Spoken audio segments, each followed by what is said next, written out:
What's up, guys? Welcome to Among the Fence, my YouTube channel writing music reviews. My name is Aaron, and on today's review, we're going to check out the new album, The Long Road North by the band Cult of Luna. For those of you who don't know who they are a post-metal band from Sweden. They started in 1998, and this is their 9th studio album, and it is about the mental journey that the vocalist went on. It takes place over the course of a couple years, and the album starts when he started the journey, and it goes all the way through to where he's currently at now.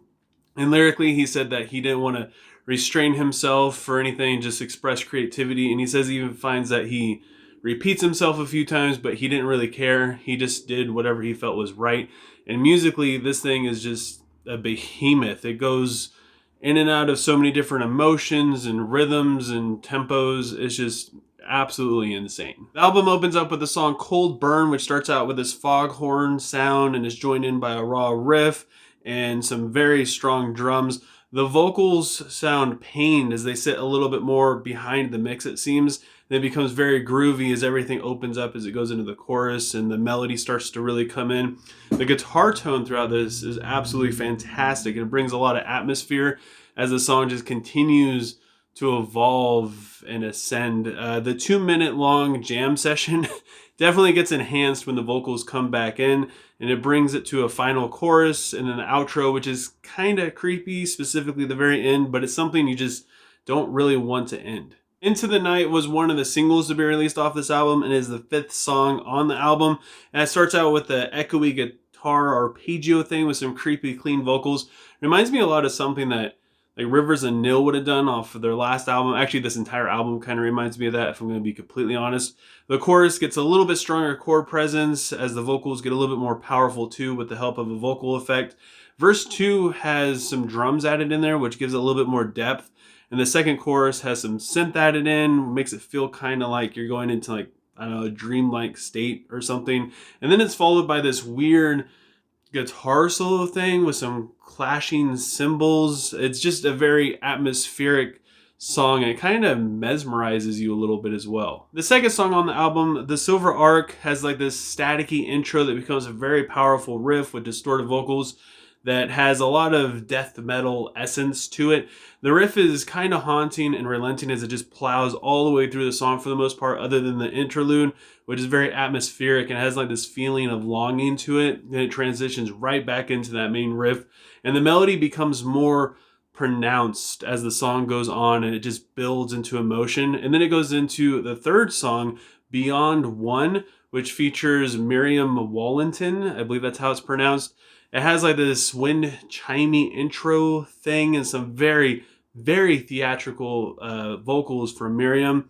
It's sort of foreboding in atmosphere. It definitely feels like something bad is coming, like something wicked this way comes kind of feel to, especially in the lyrics as it's describing that something's about to happen. And Offering to the Wild is the longest song on the album, coming in a little bit over 12 minutes long.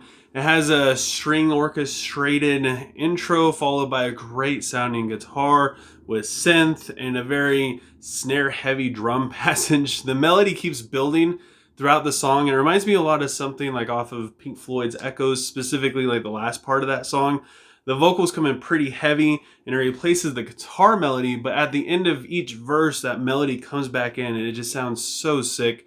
The bridge section brings out a little bit more of the rhythm as things become fairly chaotic as the song builds into a climax at the very end. Full Moon is an instrumental song. As the melody sounds like it might be synth, I'm not completely sure, but it keeps building in suspense as it goes into the title track song, The Long Road North, which the intro and honestly like the whole song kind of has this Western kind of feel to it. It's not really like a twangy guitar, but it sort of is.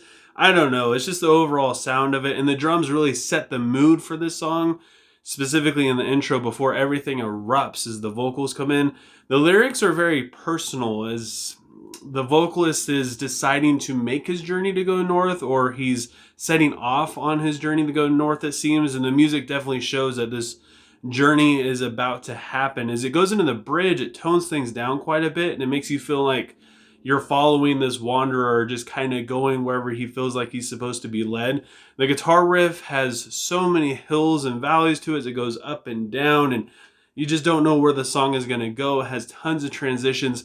I hate saying this phrase, but the song definitely ebb and flows out of grooves and in and out of just different feelings and emotions, and it is definitely a journey. Blood Upon Stone might be my favorite song on this album. It is really hard to pick. It has a very aggressive riff that has a really smooth bass line playing behind it. The vocals are absolutely nasty, as the lyrics seem to be about getting old and dying, possibly. I'm not really sure, but I do enjoy the lyric, pale hands seek shelter, tears turn earth to clay. It's just great imagery throughout this song, and honestly the entire album. The interlude is kind of like the eye of the storm, as everything gets very quiet and kind of peaceful for a little bit, and it transcends back into the aggression of the song.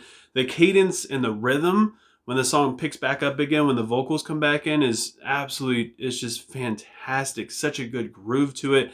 And then the outro is so powerful. And then it goes into the song Beyond 2, which is the final song on the album. It features Colin Stetson, I believe is how you pronounce it. He plays all kinds of woodwinds and brass, and he's also a composer as well. And this song, just like Beyond 1, is also an instrumental. It's got powerful orchestration throughout it. It's very, very haunting, as it sounds like maybe like a train or a car is coming, and then once it gets there, it sounds like, I don't know, there's a siren going off and gunshots maybe.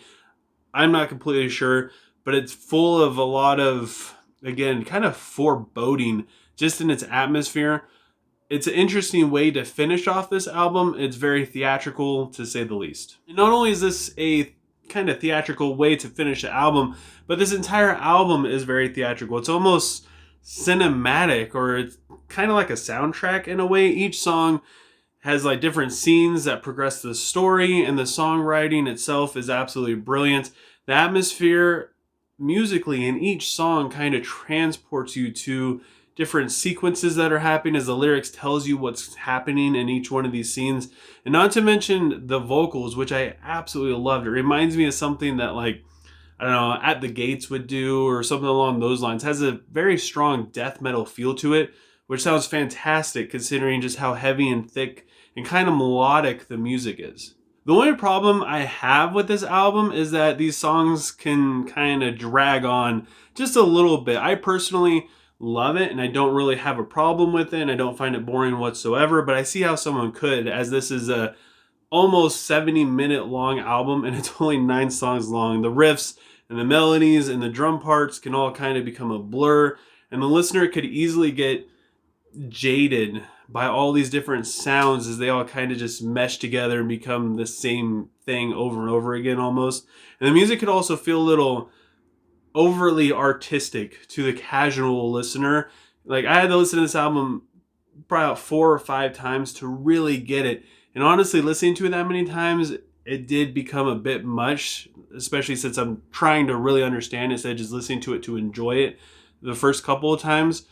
And it took me a while to really understand what this album was doing and appreciate just about every single section of it. So with all that said, I gotta give The Long Road North by Cult of Luna a 8 out of 10. But I want to know what you guys think. I've recently just gotten into this band within the past maybe 3 weeks to a month or so, so I'm not like too familiar with their discography or what their best album is or any of that. So I'm curious where this album would fall within the other 8 albums, especially if you're a fan. Leave a comment below letting me know what you thought of The Long Road North, what your favorite song was, and what you would rate it. And as always, if you enjoyed this review, don't forget to give it a like. Leave a comment below letting me know what I should review next. If you want to help support me, my channel, and just make me feel good about myself, please consider subscribing and ringing the bell icon. Doing any of those things helps me out tremendously, and I appreciate it more than you guys could ever imagine. Even if you hate my review and you sat there and you watched the whole thing and you tell me that I suck and I should never listen to music again, thank you so much for taking time out of your day to listen to me talk about something that you completely disagree with. Doing any of that stuff, I appreciate you guys, especially people who keep coming back to my videos and new people who show up that find time to comment and let me know what they think of the music that I'm talking about. I appreciate it. Yeah. I hope you guys all have a good rest of your day or night whenever you happen to be watching this, and I will talk to you guys next time. I was